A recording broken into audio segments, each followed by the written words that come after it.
عليكم ورحمة الله وبركاته. الحمد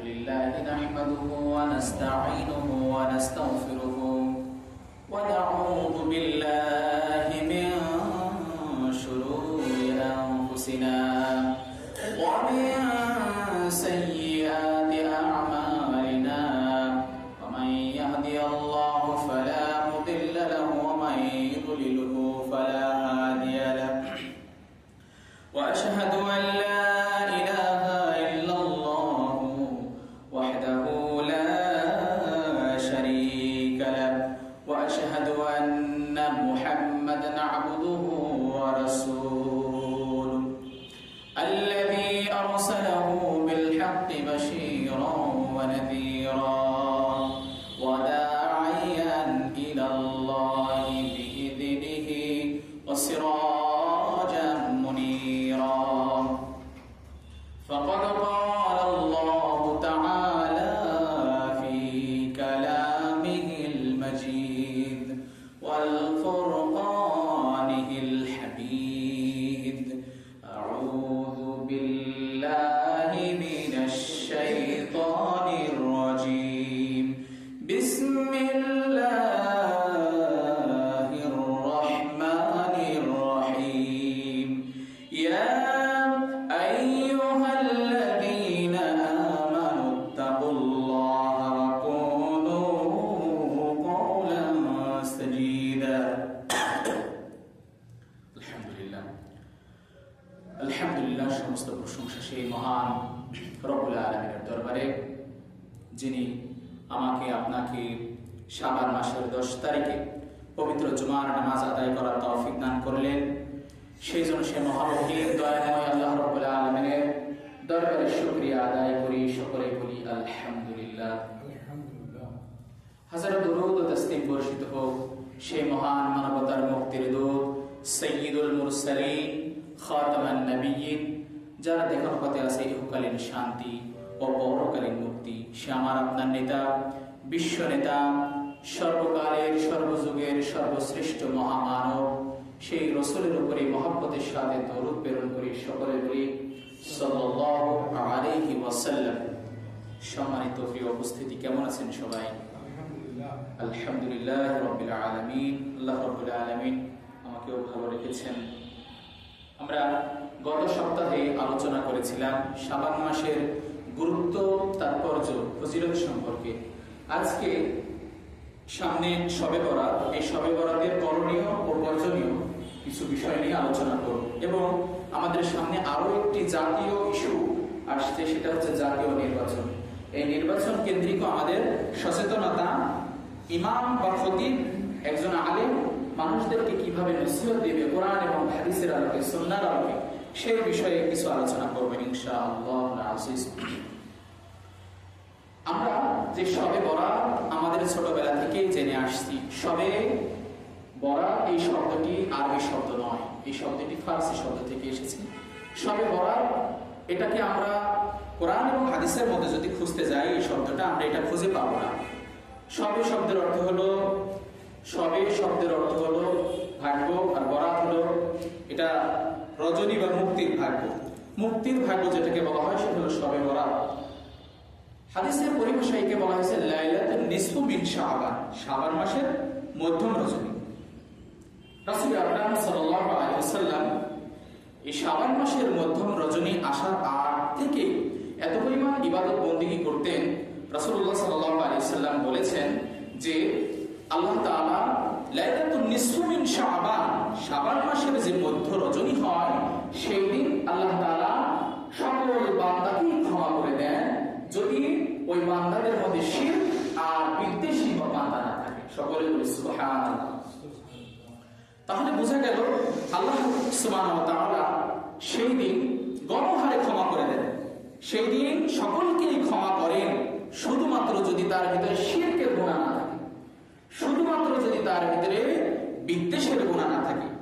শিরক সম্পর্কে আমরা ইতিপূর্বে অনেক আলোচনা করেছি, তারপরে আমরা একটু কথা বলি।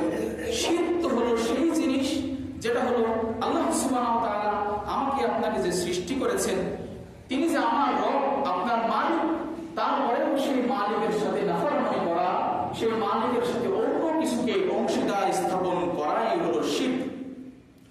আমি যদি সে আল্লাহ রাব্বুল আলামিনের বান্দা, যদি এই গুনাহ যদি আমার না থাকে, তাহলে আল্লাহ তাআলা আমাকে আপনাকে মাফ করে দেবেন। দ্বিতীয়ত, আমার ভিতরে যদি হিংসা না থাকে, বিদ্বেষ না থাকে। এখন মানুষের ভিতরে সব থেকে ভয়াবহ গুনাহ হলো, ভয়াবহ অন্তরের ব্যাধি হলো হিংসার গুনাহ, হিংসার ব্যাধি। দেখুন সমাজে আজকে বিশৃঙ্খলা কেন, সমাজে আজকে অশান্তি কেন? একে অপরকে টপকিয়ে যাওয়ার চিন্তা ভাবনা, একে অপরকে যদি ভালো দেখে তাহলে তার ভিতরে পরশ্রী কাতরতা, তার ভিতরে নানান রকমের গাত্রদাহ শুরু হয়ে যায়, যায় কিনা বলেন? কেউ কারো ভালো অবস্থানটি সহ্য করতে পারে না। আপনি দিন পালন করছেন অথবা আপনি ভালো অবস্থানে আছেন, আপনার যে কোনো দিক থেকে একটি খারাপ দিক খুঁজে বের করতে হবে। এখন মুসলমানের অবস্থা হয়ে গেছে এটা, মুসলমানের অবস্থা হয়ে গেছে আমি নিজে ভালো থাকলে বাপের নাম, কে ভালো থাকলো এটা আমায় দেখতে পারবো না, সহ্য হয় না। এমন যদি মুসলমানের গুণ হয়, তার কাছে যদি শবে বরাত অর্থাৎ লাইলাতুন নিসফু মিন শাবান এটা যদি আসে, তাহলে আল্লাহ সুবহানাহু ওয়া তাআলা তাকে ক্ষমা করবেন না। রাসূল আকরাম সাল্লাল্লাহু আলাইহি ওয়াসাল্লাম বলেছেন, কালব নামের একটি ছাগলের পাল, কালব গোত্রের একটি ছাগলের পালের যে পশম রয়েছে, এই পশম পরিমাণ মানুষকে আল্লাহ সুবহানাহু ওয়া তাআলা সেই দিন গণহারে ক্ষমা করে দিবেন, যদি শুধুমাত্র তার ভিতরে না থাকে শিরকের গুনাহ এবং না থাকে হচ্ছে আল্লাহ তাআলার সেই বান্দাদের সাথে নাফরমানি করা, অর্থাৎ হচ্ছে বিদ্বেষের গুনাহ। বিদ্বেষপূর্ণ আচরণ যদি না থাকে, পরশ্রী কাতরতা যদি না থাকে, গাত্রদাহ যদি না থাকে, আল্লাহ সুবহানাহু ওয়া তাআলা তাদেরকে ক্ষমা করবেন। আর যদি মানুষের ভিতরে এই পরশ্রী কাতরতা, মানুষের ভিতরে বিদ্বেষ না থাকে, তাহলে একটি সমাজ তৈরি হয়, সোনালী সমাজ। একটি সমাজ তৈরি হবে ভেদাভেদ মুক্ত একটি সমাজ, বৈষম্য মুক্ত একটি সমাজ। কিন্তু দেখুন আজকে বৈষম্য সমাজ থেকে দূর হচ্ছে না কেন? আপনার আমার চিন্তা ভাবনা যে আমি ভালো থাকলে হবে। আপনার দরিদ্র সেই ভাইয়ের কোনো খোঁজ আপনি নিতে চান না। সে যদি কোনোভাবে ভালো অবস্থানে চলে যায়, আপনি কিভাবে তাকে নিচে নামানো যায় এই ব্যবস্থা করেন। বাংলাদেশে জাতীয় খেলা কি খেলা? হাডুডু। হ্যাঁ, এই খেলাটা কেন হয় না? এই খেলাটা এই জন্যই কেউ যেন সামনে না যেতে পারে, পিছন থেকে পা ধরে হুড়হুড় করে নামানোর যে সিস্টেমটা, এই সিস্টেমটা বাংলাদেশ সব থেকে বেশি আমল করা হয়।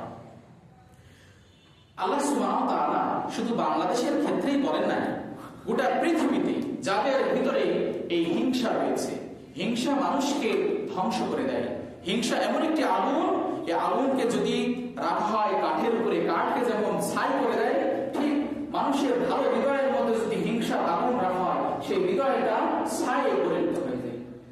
তাই আমাদের উচিত হবে সকল ধরনের ভেদাভেদ ভুলে গিয়ে আমাদের একটি এমন একটা আত্মা, এমন একটি কল্প তৈরি করতে হবে যে রূহটা, যে আত্মাটা, যে হৃদয়টা শুধুমাত্র আল্লাহ রাব্বুল আলামিনের সন্তুষ্টির জন্য হবে এবং তার সন্তুষ্টির জন্য সকল সৃষ্টিকুলকেই ভালোবাসবে ইনশাআল্লাহ। কিন্তু আমাদের হৃদয়ের ভিতর থেকে যদি এই গুনাহ, এটা আত্মার ব্যাধি, এই আত্মার ব্যাধিকে যদি আমরা দূরীভূত না করতে পারি, রমাদানুল মুবারক মাস আসবে আমাদেরকে কিসের জন্য? রমাদানুল মুবারক মাস আসবে হচ্ছে কুতিবা আলাইকুমুস সিয়াম কামা কুতিবা আলাল লাযিনা মিন ক্বাবলিকুম লাআল্লাকুম তাত্তাকুন। তোমরা তাকওয়া অর্জন করবে, তাকওয়া অবলম্বন করবে, তাকওয়া তোমাদের লাভ করবে, এই জন্যই তোমাদেরকে আমি রমাদানুল মুবারক মাস দিয়েছি। আর এই জন্যই যে আল্লাহ তাআলা আমাদের পরিশুদ্ধতা দিতে চান, হৃদয়টাকে সুন্দর করে দিতে চান। আমি যদি একটি জায়গাতে, একটি জমিতে গম বপন করতে চাই, ধান লাগাতে চাই, একটি জায়গাতে সরিষা বপন করতে চাই, কিন্তু সেখানে যদি আগাছা থাকে, আমি যতই বপন করি না কেন সেই জায়গাতে কোনো ধরনের বীজ অঙ্কুরিত হবে না। হবে কিনা বলেন? হবে না। আমার হৃদয়ের ভিতরে যদি কুফরি থাকে, আমার হৃদয়ের ভিতরে যদি শিরকি থাকে, আমার হৃদয়ের ভিতরে আল্লাহ তাআলার কোনো বিধান পছন্দ হয় না, এই ধরনের মতবাদ থাকে, তাহলে আল্লাহ তাআলা এই শবে বরাত, শবে কদর যেটাই আসুক না কেন আমার আপনার কোনো কল্যাণে আসবে না। তাই হৃদয়কে পরিবর্তন করতে হবে, হৃদয়কে পরিশোধন করতে হবে, ফিরে আসতে হবে। ইয়া আইয়ুহাল্লাযীনা আমানু তুবু ইলাল্লাহি তাওবাতুন নাসুহা, এমন ভাবে ফিরে আসতে হবে যেইভাবে ফিরে আসলে মহান আল্লাহ সুবহানাহু ওয়া তাআলা খুশি হয়ে যায়। আসুন আমাদের হাতে সময় বেশি নাই। আপনি আমি এই সময় একদিন খুব শীঘ্রই শেষ করে ফেলবো, খুব শীঘ্রই এই সময় শেষ হয়ে যাবে। একটি রাজার খুব বেশি মন খারাপ থাকে। রাজা তার একটি পণ্ডিতকে বলেছে, আমার তো বেশি মন খারাপ থাকে, আমি এখন কি করতে পারি? তিনি বলেছে, ঠিক আছে, আমি আপনাকে এমন একটি বস্তু দিব, এটা যখন আপনার মন খারাপ হোক অথবা ভালো থাকুক আপনি এটা দেখবেন। তো তখন সেই একটি পাথর দিয়েছে, পাথরে লেখা আছে শীঘ্রই এই সময় ফুরিয়ে যাবে। তো রাজা যখন খুব বেশি কষ্টে, খুব বেশি ডিপ্রেশনে, খুব বেশি হতাশায়, যুদ্ধে পরাজিত হয়ে গেছে, পাথরটা দেখার পরে দেখছে শীঘ্রই এই সময় ফুরিয়ে যাবে, তখন তার ভিতর থেকে নাড়া দিয়ে ওঠে যে এই যে হতাশার মধ্যে আছি, কষ্টের মধ্যে আছি, এই কষ্টও থাকবে না, এই কষ্ট শেষ হয়ে যাবে। কিছু সময় পর রাজার যখন অনেক সফলতা, অনেক রকমের সুখ শান্তি চলে আসলো, রাজা যখন আমোদ ফুর্তিতে ব্যস্ত হয়ে গেল, এই পাথরটা বের করে দেখছে, তার ভিতর থেকে আবার নাড়া দিয়ে উঠলো শীঘ্রই এই সময় ফুরিয়ে যাবে। তাই আমরা যদি একবার সচেতন হই যে শীঘ্রই এই সময় ফুরিয়ে যাবে, শীঘ্রই আমি আপনি এই দুনিয়ার মোহ, এই দুনিয়ার জায়গা থেকে ত্যাগ করে যে আখিরাতের দিকে আমরা রওনা হতে যাচ্ছি, আমরা যে না জানি কবে গোরস্থানের বাসিন্দা হয়ে যাবো আমরা কেউই জানি না। রমাদানুল মোবারক মাস 25 সালে এসেছিল, আমরা নিজেকে কতটুকু পরিশোধন করতে পেরেছি আল্লাহ রাব্বুল আলামিন একমাত্র তিনি ভালো জানেন। রমাদানুল মোবারক মাস চলে যাওয়ার পরেও তো আমরা কত আল্লাহ তাআলার বিধানের সাথে নাফরমানি করেছি, করি না? আমরা যদি পরিশোধন হয়েই যেতে পারতাম তাহলে তো আর একটা কোনো খারাপ কাজ করতাম না। রমজান মাস চলে গিয়েছে, আমাদের ইবাদত, আমাদের পরিশুদ্ধতাও চলে গিয়েছে।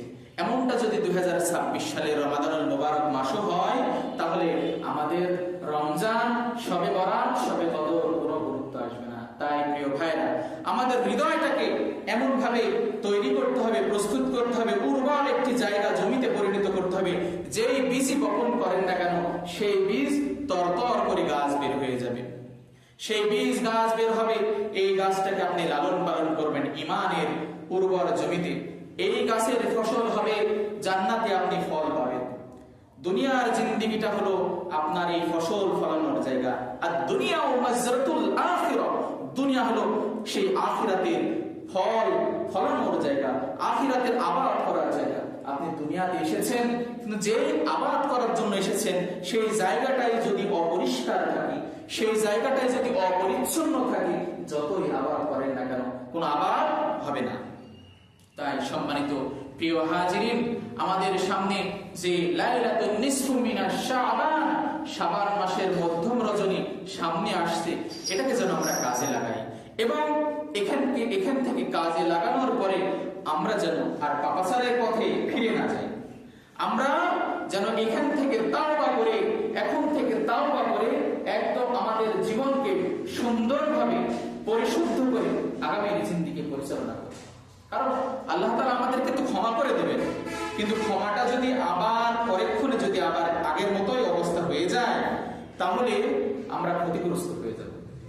লাইলাতুল নিসফু মিন শাবান, এই রাত্রিতে সকলকেই ক্ষমা করে দেবে। তাই আমাদের উচিত হবে আমরা যেন ক্ষমার অযোগ্য ব্যক্তি না হয়ে যাই, আমরা যেন ক্ষমার অযোগ্য কোনো বান্দা না হয়ে যাই। আল্লাহ তাআলা, আমরা যে নাফরমানি করি, আমরা যে আল্লাহ তাআলার সাথে শিরকি করি, কুফরি করি, নানান রকমের কর্মকাণ্ড করে থাকি, এই ধরনের কর্মকাণ্ডতে আল্লাহ তাআলা অনেক বেশি কষ্ট পান। তারপরেও তিনি বলেন, তুমি যদি আমার কাছে ক্ষমা চাও আমি তোমাকে মাফ করে দেব বান্দারা। আল্লাহ সুবহানাহু ওয়া তাআলা বলেন, তুমি গুনাহ করতে করতে হতাশ হয়ে গিয়েছো, কোনো সমস্যা নেই, আমার কাছে চাও, সেই গুনাহ আমি তোমাকে মাফ করে দেব। সেই গুনাহর জায়গা যত বড় পাহাড় ছিল গুনাহ, সেই গুনাহর জায়গাতে আমি সওয়াবের পাহাড় দিয়ে আমি পরিণত করে দেব। সুবহানাল্লাহ, সওয়াব দিয়ে রিপ্লেসমেন্ট করে দেব যদি তুমি তাওবাতুন নাসুহা করো, যদি তোমার হৃদয়টাকে পরিশুদ্ধ করো, তাহলে আল্লাহ সুবহানাহু ওয়া তাআলা আমাদেরকে ক্ষমা করে দিবেন যদি আমরা শিরক না করি। আর অন্যের ভালো এটা যদি দেখে কষ্ট না পাই, তাহলে আল্লাহ সুবহানাহু ওয়া তাআলা আমাদেরকে মাফ করে দিবেন। অন্যের ভালো আমাকে কামনা করতে হবে। মুসলমানের স্বভাব, মুসলমানের চরিত্রই হলো অন্যের জন্য ভালো কামনা করা। আপনার ভিতরে যদি সেই গুণ না থাকে, আপনি আমার ভাইয়ের জন্য দোয়া করলেন, আমি অমুক ভাইয়ের জন্য দোয়া করলাম, আল্লাহ আমার এই ভাইকে তুমি ভালো রেখো। সেই ভাই যদি ভালো থাকে আর আমি যদি কোনো প্রকারের একটু কষ্ট থাকি, আল্লাহ সুবহানাহু ওয়া তাআলা সর্বপ্রথম আমাকে আগে ওই ফলটা দেবে। সুবহানাল্লাহ। তাই অন্যের জন্য ভালো দোয়া করতে হবে। মুসলমান একে অপরের সবসময় শান্তির দোয়া করে। কি দোয়া করে? আল্লাহ সুবহানাহু ওয়া তাআলা হাদিসে কুদসিতে এসেছে এবং রাসূলুল্লাহ সাল্লাল্লাহু আলাইহি ওয়াসাল্লাম বলেছেন, আফশুস সালামু তুসলিমু, তোমরা একে অপরকে সালাম দাও। সালাম হলো শান্তির দোয়া, তাহলে তোমরা শান্তিতে থাকবে। কি বলা হচ্ছে? আসসালামু আলাইকুম ওয়া রাহমাতুল্লাহি ওয়া বারাকাতুহু, আপনার উপরে আল্লাহর শান্তি ও রহমত বর্ষিত হোক। যে ভাইকে আমি সালাম দিলাম, যে ভাইকে আমি শান্তির দোয়া করলাম, সেই ভাইয়ের যদি একটি যশকৃতি সম্মান হয়ে যায়, আমি সহ্য করতে পারি না, তাহলে হলো? তাহলে তো হলো না। সে ভাইয়ের জন্য কল্যাণ কামনা, যেমন আমি সালামের দোয়া করছি, ঠিক তেমনি ভাবে নামাজে, তেমনি ভাবে তাহাজ্জুদে, তেমনি ভাবে সর্ব অবস্থায় তার কল্যাণ কামনা করতে হবে। মুসলমানের উপরে মুসলমানের হক হলো এটা।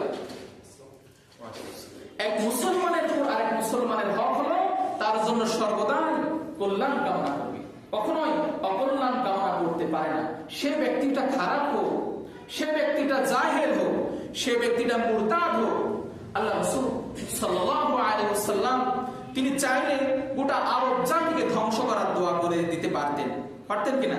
পারতেন।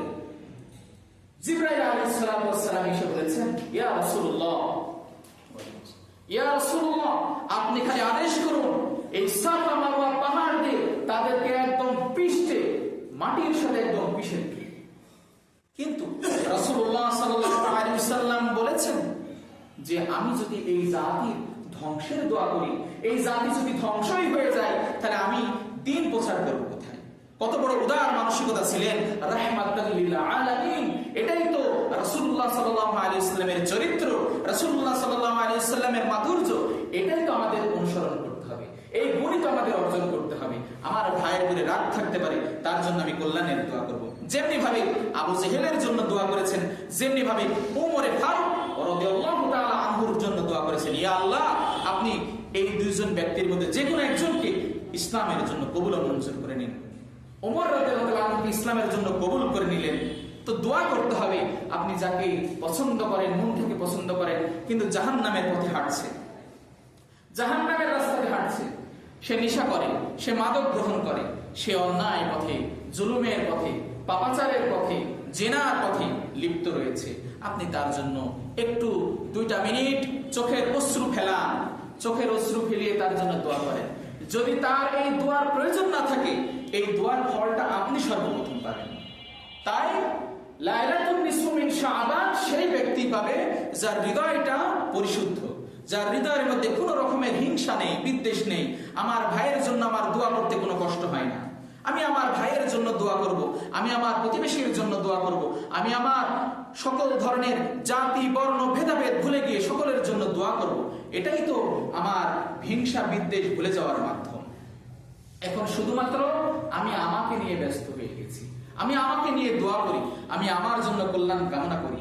যদি সমাজ ধ্বংস হয়ে যায়, যদি সমাজকে ধ্বংস করে দেওয়া হয়, তাহলে সর্বপ্রথম আমাকেই ধ্বংস করা হতে পারে।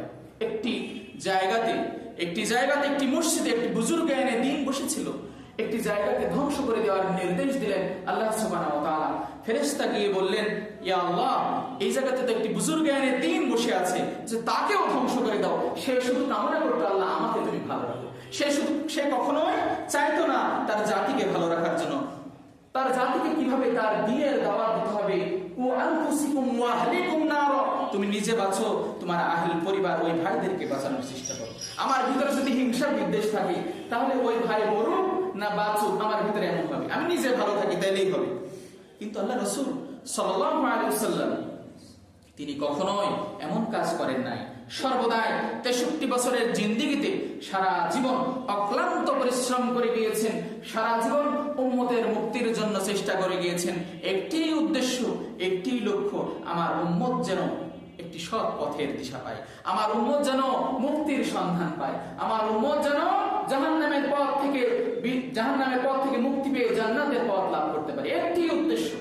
রাসূলুল্লাহ সাল্লাল্লাহু আলাইহি ওয়াসাল্লামকে কত নির্যাতন করেছে তাইফের ময়দানে, পাথরের আঘাত করতে করতে করতে গা থেকে রক্ত মোবারক যেতে যেতে মোজার ভিতরে গিয়ে মোজা মোবারক পর্যন্ত ভিজে গিয়েছে। সে রাসূলুল্লাহ সাল্লাল্লাহু আলাইহি ওয়াসাল্লাম কারোর জন্য একটি বদদুয়া করে দেন। আমার রাসূল, আপনার রাসূল সাল্লাল্লাহু আলাইহি ওয়াসাল্লাম তিনি যদি এত উদার মানসিকতার হতে পারে, তাহলে আমি আপনি কেন এত সংকীর্ণ মানসিকতার হয়ে গেলাম? আজকে মুসলমানদের অবস্থা সংকীর্ণ মানসিকতার, কিন্তু সাহাবে আজমাইন, তাবে তাবেঈন, সালফে সালেহিন তাদের মানসিকতা ছিল ব্রডব্যান্ড, উদার মানসিকতা, খুব বড় মানসিকতা তাদের মন ছিল। ক্ষমা করে দিতেন, সবাইকে নিয়ে দোয়া করতেন। কিন্তু আমাদের মানসিকতা হয়ে গেছে কারো ভালো জিনিস আমরা দেখতে পারি না, কারো যদি কল্যাণ হয় এটা সহ্য হয় না। আমার এটা হতে পারে বিরোধী দলের ভাই, আমি তাও তার জন্য কল্যাণ কামনা করব, আমি তাও তার জন্য দোয়া করব। হেদায়েত দানকারীর মালিককে আল্লাহ সুবহানাহু ওয়া তাআলা, তার কপালে তার তকদিরে যদি হেদায়েতের নূর লেখা থাকে, আল্লাহ সুবহানাহু ওয়া তাআলা তাকে হেদায়েত দিবেন। কিন্তু আমি তাকে কি করতে পারি না, হত্যা করতে পারি না যে আল্লাহ তাকে তুমি ধ্বংস করে দাও। রাসূলুল্লাহ সাল্লাল্লাহু আলাইহি সাল্লাম তিনি কখনো এই দোয়া করতেন না। কল্যাণের দোয়া করতে হবে, এমন হৃদয়টা যদি আমরা অর্জন করতে পারি, লাইলাতুন নিসফু মিন শাবান আমাদের জন্যই তাহলে পুরস্কার রয়েছে। কাদের জন্য পুরস্কার? যাদের ভিতরে শিরক নাই, যাদের ভিতরে হিংসা বিদ্বেষ নামক এই গুনাহ নাই। আল্লাহ সুবহানাহু ওয়া তাআলা তাদেরকে গণহারে মাফ করে দিবেন। সকলে বলি সুবহানাল্লাহ। আমরা মাফ পেতে চাই কিনা বলেন? মাফ পেতে চাই। মাফ পেয়ে আমাদের জিন্দেগিটাকে এমন ভাবেই সাজাতে চাই, এই দোকানটা, এই মার্কেটটা এলোমেলো, কোন তাকের জিনিস কোন তাকে আছে ঠিক নাই, একদম এলোমেলো, মেঝেতে ফ্লোরে পড়ে আছে।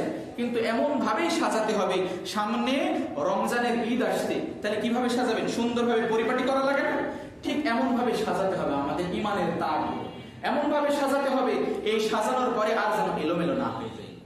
এই সুন্দর সুশৃঙ্খল ভাবে সাজানোর পরে আমরা যেন এইভাবে আমাদের জিন্দেগির যে 60 বছর, 40 বছর, 50 বছরের জিন্দেগি এটা যেন শেষ করে ফেলতে পারি। কবে মারা যাবে এটার তো কোনো ঠিক নাই।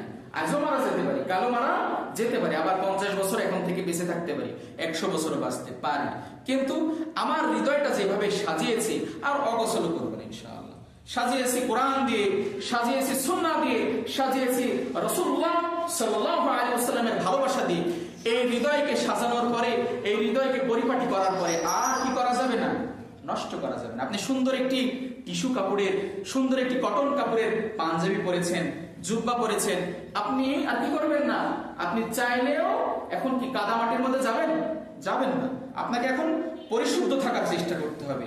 আপনার হৃদয়কে যেমন ভাবে পরিবর্তন করার চেষ্টা করেছেন, নিয়াত করেছেন, ইয়া আল্লাহ আমি তো গুনাহ করেছিলাম, বাকি জিন্দেগিতে কত নাফরমানি করেছি, আমার গায়ের শক্তি দিয়ে নাফরমানি করেছি, আমার ভিতরে হিংসা বিদ্বেষী পরিপূর্ণ ছিল, আমি সব সময় গীবতে লিপ্ত ছিলাম, আমি যে মারা যাব আমার এই আত্ম অনুভূতি ছিল না, আমি সব সময় লিপ্ত ছিলাম, পরনিন্দায় লিপ্ত ছিলাম। আল্লাহ সুবহানাহু ওয়া তাআলা বলেন ওয়াইলুল লিকুল্লি হুমাযাতিল লুমাযা, যারা মানুষের সামনে এবং পিছনে গীবত করে, যারা মানুষের সামনে এবং পিছনে নিন্দা করে, তারা ধ্বংসপ্রাপ্ত বান্দা। নিন্দা করে কেন? তার ভিতরে, তার অন্তরের ব্যাধি রয়েছে, তার অন্তরের ব্যাধি রয়েছে। এই ব্যাধিটা হলো বিদ্বেষের ব্যাধি। এই বিদ্বেষ মুক্ত আমরা যদি সমাজ তৈরি করতে পারি, আগামীর বাংলাদেশ হবে একটি ন্যায়, ইনসাফ, খোদাভীরু, মানবিক বাংলাদেশ হবে। কথা বলেন ঠিক কিনা? আগামীর বাংলাদেশ করতে হবে এটি ইনসাফপূর্ণ বাংলাদেশ, যে বাংলাদেশে আপনার সন্তান রাস্তা দিয়ে যাবে, নির্যাতিত হবে না, যে বাংলাদেশে সন্তান ইউনিভার্সিটিতে পড়বে, কোনো কি থাকবে না, রুমে টর্চার সেল থাকবে না, আবরার ফাহাদকে যেভাবে নির্যাতন করা হয়েছে এমন কোন নির্যাতনের টর্চার সেল থাকবে না, যে বাংলাদেশে আপনার মেয়ে কলেজে যাবে ধর্ষণ হয়ে খাদের কিনারায় পড়ে থাকবে না, হসপিটালে গিয়ে পড়ে থাকবে না, আপনার মেয়ে ধর্ষিত হয়ে লোককে মুখ দেখাতে পারছে না, এই জন্য আত্মহত্যা করছে, এই ধরনের বাংলাদেশ থাকবে না। যদি আমরা আমাদের বিদ্বেষপূর্ণ এই আচরণ ভুলে যেতে পারি, যারা অপরাধ করছে তারাও আমার ভাই, আল মুসলিমু ইখওয়ানুল মুসলিমিন, এক মুসলমান আর এক মুসলমানের ভাই, একে অপরকে আমরা বুকে টেনে নিব, উদারতা দেখাবো, তারা যদি অন্যায় করে তাদেরকে আমরা বোঝাবো, তাদেরকে আমরা শিখাবো ইনশাআল্লাহ। এই উদারতা যদি আমরা শিখতে পারি, উদারতার আমল যদি করতে পারি, আগামীর বাংলাদেশ হবে ইনসাফের বাংলাদেশ। এখন তো আমরা একে অপরকে গীবতে, একে অপরের পরনিন্দা নিয়ে ব্যস্ত আছি। এই ব্যক্তি এই কাজ করছে, ওই ব্যক্তি ওই কাজ করছে, এভাবে কখনো একটি দেশে ইনসাফ প্রতিষ্ঠা হয় না। এইভাবে একটি দেশে কল্যাণ প্রতিষ্ঠা হয় না। কল্যাণ প্রতিষ্ঠা করতে গেলে সকলকে মিলেমিশে কাজ করতে হবে। কথা বলেন ঠিক কিনা? খাটিয়া নিয়ে গোরস্থানে যান না? গোরস্থানে যাই তো, সেখানে কালো মানুষ থাকতে পারে খাটিয়া ধরা, সেখানে ফর্সা মানুষ থাকতে পারে, সেখানে কি থাকতে পারে, শক্তিশালী বেশি শক্তিশালী, এও একটু কম শক্তিশালী থাকতে পারে। কিন্তু কেউ যদি মনে করে যে না আমি শুধু একটু মানে বেশি শক্তি দিব আর বাকিগুলা ঢিল দিবে, যদি মনে করে, মনে মনে চিন্তা করে, তাহলে কি সে এই বোঝাটা বহন করতে পারবে? এই রাষ্ট্রের যে বোঝা রয়েছে আমার আপনার সকলের কাঁধের উপরে, সকলের ঘাড়ের উপরে। আপনি যদি একশোকা হন, আপনি যদি একশোক দিয়ে দেখেন, তাহলে বলবেন যে হুজুর রাজনীতির কথা বলছে। ভাই, কোনো রাজনীতির কথা না, কোনো পেটনিকের কথা না, কোনো দুর্নীতির কথা না, আমি ন্যায়ের কথা বলছি, ইনসাফের কথা বলছি। আপনার আমার উচিত কি, এই 18 কোটি মানুষের উচিত কি কাঁধে এই বাংলাদেশকে বহন করা। আপনার আমার এক একটি ইট দিয়ে বাংলাদেশের প্রাসাদ নির্মাণ হবে। তাই উচিত হবে ইন্নাল্লাহা ইয়া'মুরুকুম আন তু'আদ্দুল আমানাতি বিআহলিহা। আল্লাহ সুবহানাহু ওয়া তাআলা সূরা নিসা 58 নম্বর আয়াতে বলেছেন, তোমাদের কাছে যে আমানত রয়েছে তা যোগ্য মানুষের কাছে পৌঁছে দাও। তাহলে কি হবে? সমাজে ন্যায় ও ইনসাফ প্রতিষ্ঠিত হবে। ন্যায় ও ইনসাফ প্রতিষ্ঠা করার প্রয়োজন আছে কিনা বলেন? আছে। ন্যায় ও ইনসাফপূর্ণ যদি সমাজ না থাকে, এই সমাজে আপনার বাস করাও যা, মরে যাওয়াও তা। আপনি জঙ্গলে বাস করতে পারেন, তার থেকে মনে হয় বেশি শান্তিতে থাকবেন। কিন্তু সমাজে যদি ন্যায় না থাকে, সমাজে যদি নীতি না থাকে, সমাজে যদি মানবিকতা না থাকে, এই সমাজে আপনি বাস করতে পারবেন না। সমাজ থেকে ন্যায় ইনসাফ কায়েম করার জন্য আল্লাহ সুবহানাহু ওয়া তাআলা স্বয়ং তিনি আদেশ করেছেন, ইন্নাল্লাহা ইয়া'মুরু বিল আদলি ওয়াল ইহসান। তোমরা সমাজে ন্যায় ইনসাফ প্রতিষ্ঠা করো, ইহসান প্রতিষ্ঠা করো। তাহলে আমরা যদি ইহসান প্রতিষ্ঠা করতে চাই, ন্যায় বিচার প্রতিষ্ঠা করতে চাই, চাইলেও কিন্তু হবে না, মুখের ফুৎকার দিয়ে হবে না, ঝাড়ফুঁক দিয়ে হবে না, আমাদের চেষ্টা করা লাগবে, আমাদের পরিবর্তনের চেষ্টা করা লাগবে। এখন পরিবর্তনের সুর এসেছে বাংলাদেশে, এমন একটি পরিবর্তন করতে হবে, হিংসা বিদ্বেষ ভেদাভেদ সকল কিছু ভুলে গিয়ে, যে ভেদাভেদ ভুলতে পারলে লাইলাতুন নিসফু মিন শাবান, এই শাবান মাসে আমাদেরকে মাফ করে দেবেন আল্লাহ সুবহানাহু ওয়া তাআলা। এই খাঁটি হৃদয় নিয়ে আমাদের আগামী বাংলাদেশ তৈরি করতে হবে, এমন একটি বাংলাদেশ তৈরি করতে হবে যে বাংলাদেশ কোনো প্রকারের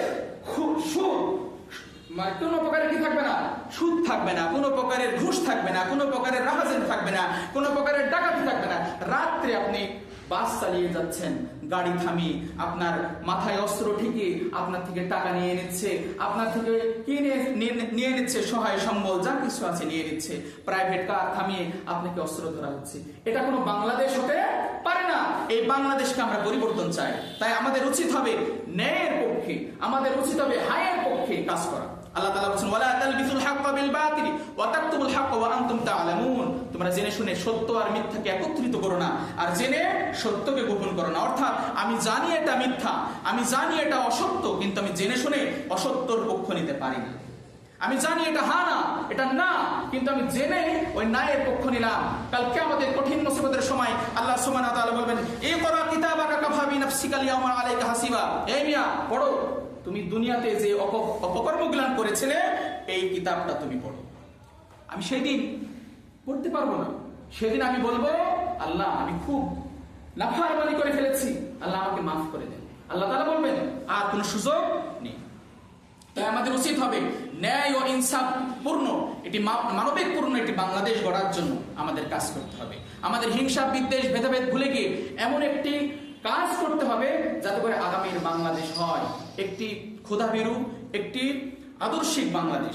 যেমন ভাবে ওমর ফারুক রাদিয়াল্লাহু তাআলা আনহু তার শাসনামল এমন ছিলেন, ওমর রাদিয়াল্লাহু তাআলা আনহু বলেছেন, ফোরাত নদীর তীরে যদি একটি কুকুর না খেয়ে মরে তাহলে হযরত ওমরকে কিয়ামতের দিন জবাবদিহিতা করা লাগবে। এমন রাষ্ট্র যদি আমরা আল্লাহ সুবহানাহু ওয়া তাআলা আমাদেরকে উপহার দিতেন, কতই না আমরা ভাগ্যবান হতাম। এমন রাষ্ট্র আমরা চাই কিনা বলেন? আগামীর রাষ্ট্রটা যেন এমন রাষ্ট্র হয়, ইনসাফপূর্ণ বাংলাদেশ যেন আল্লাহ সুবহানাহু ওয়া তাআলা আমাদেরকে দান করেন। সকলে বলি আল্লাহুম্মা আমিন। এই বলে কথা শেষ করছি। আগামীতে কাজ অনেক বাকি রয়েছে, এই কাজ থেকে আমরা বিচ্যুত হয়ে যাব না। এই কাজ আমাদেরকে এমন ভাবে করতে হবে, কোন রকমের কার্পণ্য করবো না ইনশাআল্লাহ। কত প্রকারের জীবন চলে যাবে ইনশাআল্লাহ, কিন্তু কোন প্রকারের জালিমের কাছে মাথা নত করবো না ইনশাআল্লাহ। আমরা জালিমকে ইনশাআল্লাহ যেমন ভাবে খেদিয়ে দূর করে দিয়েছি, আগামীতে কোনো যদি জুলুম বা জালিম যদি প্রতিষ্ঠা হওয়ার চেষ্টা করে, এই জালিম এই সমাজে প্রতিষ্ঠিত হতে পারবে না ইনশাআল্লাহ। তাই আমাদের উচিত হবে ন্যায়, ইনসাফ, খোদাভীরু রাষ্ট্র কায়েম করা ইনশাআল্লাহ। এই আয়াত যদি আমরা বাস্তবায়ন করতে পারি, সূরা নাহলের 90 নম্বর আয়াত, আগামীর বাংলাদেশে আপনি সুখী সমৃদ্ধ বাংলাদেশ পাবেন ইনশাআল্লাহ। আমি এই কথা বলেই শেষ করছি। আল্লাহ সুবহানাহু ওয়া তাআলা আমাদেরকে যেন প্রচুর পরিমাণে গায়বে খাজানা থেকে সাহায্য করেন। সকলে বলে আল্লাহুম্মা আমিন। ওয়া আখিরু দাওয়ানা আলহামদুলিল্লাহি রাব্বিল আলামিন। আসসালামু আলাইকুম ওয়া রাহমাতুল্লাহি ওয়া বারাকাতুহু।